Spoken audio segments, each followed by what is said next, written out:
mas-uuliyiin sarsare oo ka kala socda maxadka dowladaha hoose iyo wasaaradda arrimaha gudaha Somaliland oo uu hogaaminayo madaxa u xilsaaran qiimeynta ee maxadka dowladaha hoose Mukhtaar Kaariye oo maanta soo gaaray degmada Garadagh ee galbeedka Sanaaga ayaa kulan ballaaran oo xog ururin ah la yeeshay maamulka dowladda hoose ee degmada Garadagh. Kulankan oo lagu lafaguray arrimo badan oo dan u ah Garadagh iyo deegaanadeeda kadib waxa warbaahinta la hadlay madaxa qiimeynta maxadka dowladaha hoose Mukhtaar Kaariye iyo agaasimaha waaxda gobolada iyo degmooyinka dalka ee wasaaradda arrimaha gudaha Cali Cawil oo sharaxay muhiimadda kulankan iyo safarkoodaba.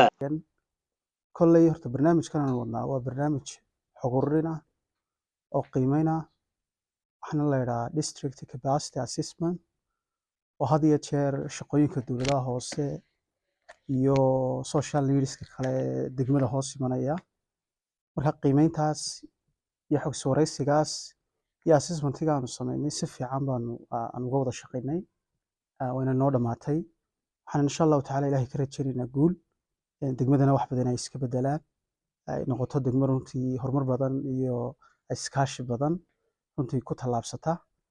waxaan rajaynayaa kulankeena ku xiga aan isugu iman doono insha allah inay wax badan ay wax iska bedeli doonaan. muxuu institute-ka dowladaha hoose assessment-kaas iyo xog ururintaas ayaanu ka wadnaa afar degmo Garadagh ka mid tahay.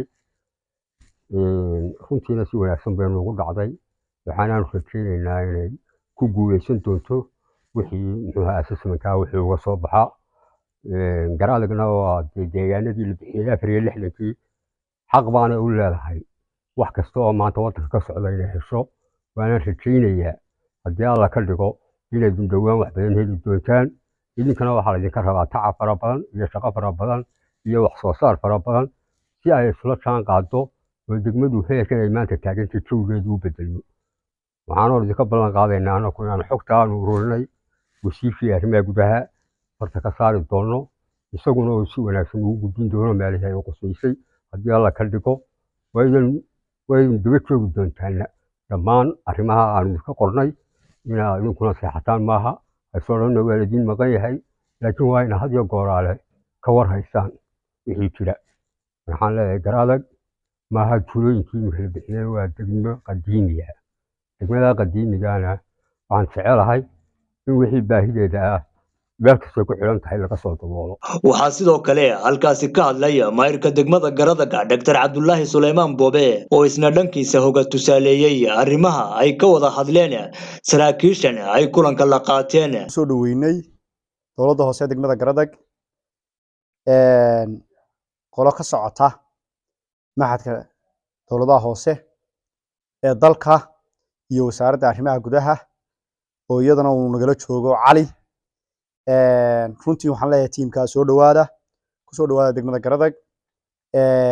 assessmentiga ay wadeen waanu ku soo dhaweynaynaa wixii ay naga doonayeen ay naga rabeen ee documentiyana waanu siinay si fiicanna waanu ugala shaqeynay. waxaanu insha Allah rajaynaynaa tiimka noo yimid tiim wanaagsan bay ahaayeen. waxaanu rajaynaynaa in aanan anaga reer Garadagh ahaan waxba nagu baaqan sidii aanu u heli lahayn mashruuca TBRT-gana meel walba waanu u maraynaa iyo mashaariicda kale ee ka socda dalkaba waanu soo dhaweynaynaa waanu garab taagannahay. cid kasta oo degmada Garadagh wax taraysa ka shaqeynaysa juhdi gelisay waxaanu leenahay waad mahadsantihiin aad baad mahadsantihiin. shaqadana waxaanu rajaynaynaa annaguna inaanu barbarkayaga qabanno. Maxamed Gumburi, telefishinka caalamiga bulsho Garadagh.